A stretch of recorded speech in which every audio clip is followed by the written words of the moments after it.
দুর্গাপুরে প্রতিবন্ধী মানুষের ন্যায্য অধিকার ও মাসিক মানবিক ভাতা ৫,০০০ টাকা করার দাবিতে সরব হলেন শতাধিক মানুষ। রবিবার বেনাচিতি পাঁচমাথা মোড়ে পশ্চিমবঙ্গ রাজ্য প্রতিবন্ধী সম্মিলনী দুর্গাপুর ইস্পাত কমিটির উদ্যোগে অনুষ্ঠিত হয় বিক্ষোভ ও গণসমাবেশ। সমাবেশে বক্তব্য রাখেন দুর্গাপুর পূর্বের প্রাক্তন বিধায়ক সন্তোষ দেবরায়। তিনি বলেন, প্রতিবন্ধী মানুষ সমাজে বোঝা নন, তারা সমান অধিকার সম্পন্ন নাগরিক। তাদের মর্যাদাপূর্ণ জীবন নিশ্চিত করতে সরকারকে আরও দায়িত্বশীল ভূমিকা নিতে হবে।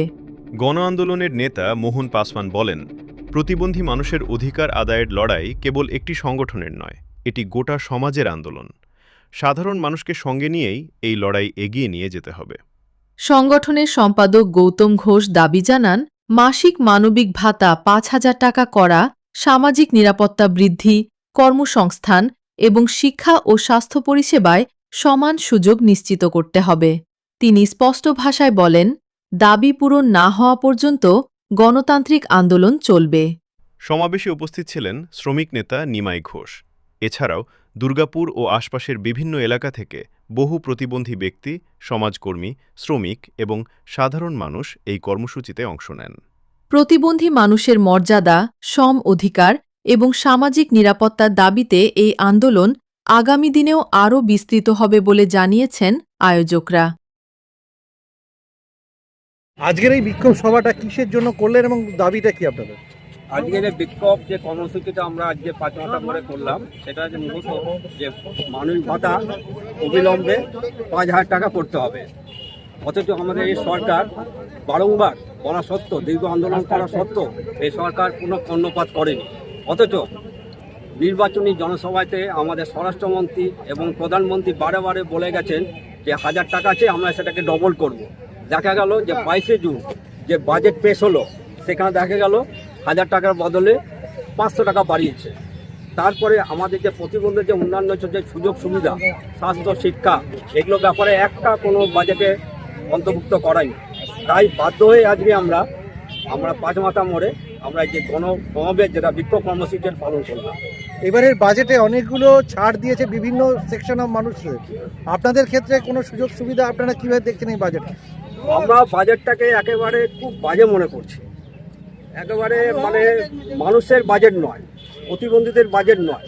এটা কিছু মানুষকে দিয়েছে। আজকে যারা সুস্থ মানুষ তারা পাচ্ছে ৩,০০০ টাকা বা যাই হোক। আমরা কে পাচ্ছে আমাদের কোনো ব্যাপার না, সব পাক। কিন্তু আমাদের দিকটাও ভাবতে হবে। আমরা তো ভাতা যাই না, আমাদের যদি কর্মসংস্থান হয় তাহলে ভাতার কি দরকার আছে? আমরা দিক, আমাদের এত ট্যালেন্টেড ছেলে মেয়ে, শিক্ষিত ছেলে মেয়ে আছে, তাদের ভোকেশনাল ট্রেনিং দিয়ে আরও শিক্ষিত করে চাকরির ব্যবস্থা করুক।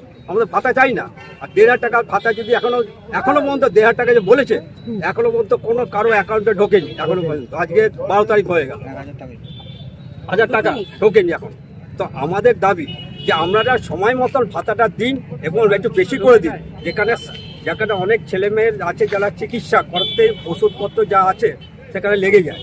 এক্ষেত্রে আয়ুষ্মান ভারতের যে মেডিকেল স্কিম, সেটাতে কি আপনারা পাবেন এরকম কিছু? হ্যাঁ, এবারে এই আয়ুষ্মান কার্ডে যখন কথা বলেছিলেন আমাদের মুখ্যমন্ত্রী বলেছিলেন যে আয়ুষ্মানটা প্রতিবন্ধীদের মধ্যে ওটাকে কম্পালসারি করে দেওয়া হবে। কিন্তু পরবর্তী সময় দেখা গেল যে আয়ুষ্মানের কথাটা প্রতিবন্ধীদের কোনো উল্লেখ নেই। এখন আপনাদের রাজ্য জুড়ে আন্দোলনের গতিপথ কি? রাজ্য জুড়ে আন্দোলনের গতিপথ আমাদের ২২শে জুলাই, আগামী ২২শে জুলাই আসানসোল ডিএম অফিস ডেমনস্ট্রেশন। এরপরে আমরা আছি ১০ই আগস্ট নবান্ন অভিযান। তার মধ্যে যদি সরকার বসে ব্যবস্থা করে খুব ভালো, নাহলে 10ই আগস্ট আমরা সারা পশ্চিমবাংলা জুড়ে পশ্চিমবঙ্গ রাজ্য প্রতিবন্ধীর পক্ষ থেকে নবান্ন অভিযান করা হবে।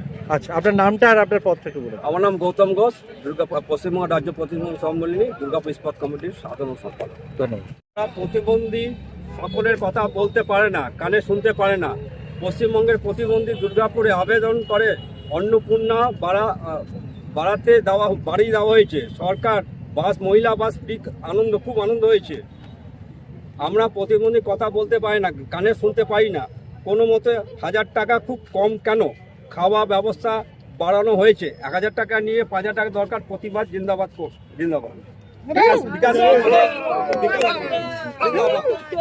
প্রতিবন্ধী সম্মেলনে জিন্দাবাদ, প্রতিবন্ধী সম্মেলনে পশ্চিমবঙ্গ।